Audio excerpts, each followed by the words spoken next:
Next example, in the circuit shown, find the charge on each capacitor and the potential difference across each capacitor. तो यहाँ पे 3 points हैं A, B, C.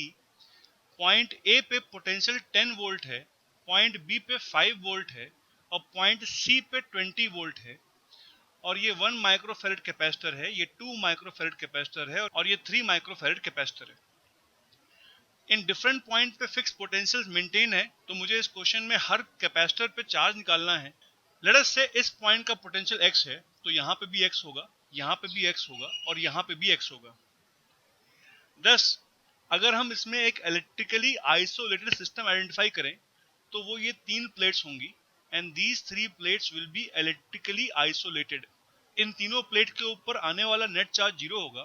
तो अगर हम इस प्लेट पे चार्ज निकालें, इस प्लेट पे चार्ज x माइनस 20 इन दोनों के बीच में पोटेंशियल डिफरेंस इंटू 1 प्लस इस प्लेट पे चार्ज x माइनस 5 इन दोनों के बीच में पोटेंशियल डिफरेंस इंटू 3 प्लस इस प्लेट पे charge and that will be equal to x minus 10 इन दोनों के बीच में पोटेंशियल डिफरेंस इंटू 2. इन सब का सम 0 होगा क्योंकि इन तीनों प्लेट के ऊपर टोटल चार्ज 0 है.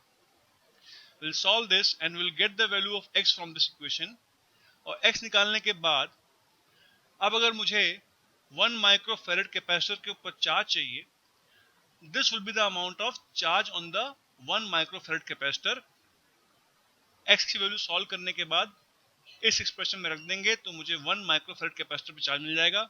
Similarly this is the charge on the 3 microfarad capacitor and this will be the charge on the 2 microfarad capacitor.